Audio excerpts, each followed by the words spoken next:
What's up with everybody? It's your man Mario B. And Nicole. We're back at it with another reaction video.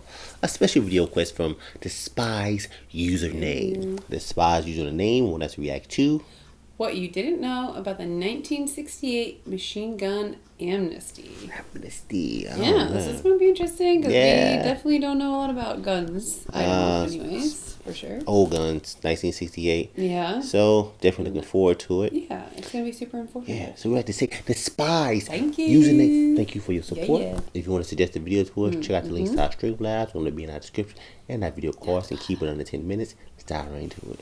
Hi guys, thanks for tuning in to another video on ForgottenWeapons.com. I'm Ian McCollum and I'm here today at the James Julia Auction House up in Maine, taking a look at some of the guns that are coming up for sale in their fall of 2017 firearms auction. And what I actually want to talk about today is sort of this gun, but more so some of the details and the interesting anecdotes of the 1968 machine gun amnesty. So, if you're not familiar with it, basically in 1934 in the United States, a law passed called the National Firearms Act, which regulated the ownership of machine guns. Basically, you had to register them with the government, and you had to go through a background check to get one. So you have machine guns. That's what they made it possible for civilians to have machine guns. However, this law was in many cases ignored, or in some cases not known. And in particular with World War II, there were a lot of guns that were brought back from World War II as trophies that the owners may not have even known that they had to register. So there were a lot of guys who brought back Japanese guns, certainly lots of bolt-action rifles, but then Nambu light machine guns, a lot of German guns, Sturmgewehrs, MP40s, in some cases big heavy machine guns like MG34s and 42s, and in some cases machine pistols. Those things are huge, rifles. MG42s. Yeah, that's insane. By the 1960s, there were a lot of these guns floating around on the market, unregistered and technically illegal, but out there. And it was decided by someone in government that it would behoove the government to offer an amnesty, because what they wanted to do was track and know the whereabouts of these guns. You won't get in trouble and if you... it didn't do any good if there were a bunch of illegal guns out there circulating in the dark. So instead, what they figured is, we will make a short amnesty and we'll allow everyone to register the guns, and then we don't really want all these guns floating around, but we'd rather know about them than not know about them. And that was the motivation behind the amnesty. So in 1968, there was an amnesty run from November 2nd to December 1st of 1968. Oh, that's only during one which month. time you could file a form and register any illegal machine gun without being subject to prosecution for it. This was announced either 3 or 4 months beforehand. There was a 90 or 120 day notice. Basically, they circulated this notice that, hey, we're going to do this. And then the amnesty itself ran for just 1 month. And then it took them actually a couple months to follow up on all the paperwork. I'm sure it would. They had a bunch of paperwork. What's interesting is the different perspectives at the time. So a lot of people didn't trust the government, as probably a lot of people would. This is a trick. Today. Nah, this is a trick. And a lot of people thought, this is just a trick. I tell them about all of my illegal machine guns, and then they show up and throw me in jail. And take them. There were some people who figured, well, they're not going to throw us in jail, but what they want to do is register all the guns, and then they're going to come 6 months later and ban them, and then they'll know where they all are, and they'll collect them up and destroy them. So there were some people who didn't want to register anything. There were some people who figured, well, I've got a whole pile of illegal guns because I like machine guns, and I'll register these, but I'll not register my other ones. So I'll hedge my bets, and if they come collect the ones I've registered, well, I still have all of these other cool ones. In fact, if you read the book Unintended Consequences, they discuss that in particular. Then there was another group of people who were gung-ho and all in, recognizing, well, expecting, hoping that this would in fact be a legitimate amnesty. And as it turned out, it was a legitimate amnesty. In fact, it's more legitimate than probably anyone would have expected at the time, and I think to a degree that will surprise people today even. So the gun that I have here is this gun ought to be a giant walking felony, because all of the markings, well, there's a Colt Pony and an AR-15 here, and all the rest of the markings have been ground off, including the serial number. And normally, an altered or a defaced serial number on a firearm is a definite no-no, especially on a machine gun. However, this gun was amnesty registered, and so it no longer matters legally that someone ground off the serial number and crudely stamped something else on when they actually registered it. So that's the first thing, is other crimes that you might have been liable for. Interesting. Yeah, with a it's machine law to gun have, were like, all no serial wiped out number by on the there. amnesty. So this is a good example. You could deface the serial number, amnesty register it, and you're fine forevermore. An even better example would be, I'm aware of one where a vet brought back an M16 from Vietnam. And this thing was like 2 years old, not more than that. It was basically a brand new issue Army property machine gun. And he stole the thing. I was He going to say, brought it you home in a shouldn't duffel take bag Army without being property. detected.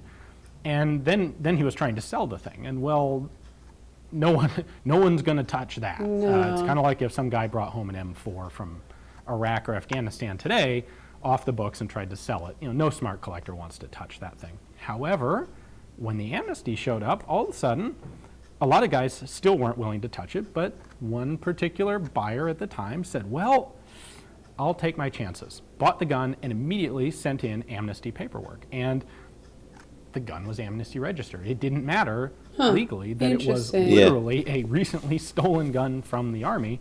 Because it was registered under the amnesty, all of that was no longer actionable. And the gun exists still today in the NFA registry, and it's circulating among collectors. Probably some of whom who own it don't even know that that's its provenance. But, so even that didn't matter if you stole. You could steal the gun, and as long as you made it to the amnesty paperwork before the police caught you, you could get to keep the gun. And in fact, one that's even a little bit more surprising, less expected, is there are still at least a couple of felons out there who registered machine guns during the amnesty, and they are allowed to own and possess those machine guns, despite having felony criminal records, because the amnesty covered them. To this day, they're not allowed to touch any other guns. That's one of the conditions. They can only touch those. If you have a felony conviction in the United States, you lose your right to own firearms. But with this exception of if you have one that you registered during the amnesty in 1968, that one cannot be taken away from you. That is legally yours, and you're legally allowed to possess it. So a lot of these, never knew about that. I think a lot of people, certainly a lot of people today, don't realize those details of the amnesty. And I think a lot of people in 1968 would have been genuinely shocked to hear, if they could go forward in time and recognize that all of these things would not only be granted at the time, but actually respected 50 years later. All the people who thought people that would this have gone amnesty crazy was and going done to be that, the predecessor to a giant gun roundup, they were in fact wrong.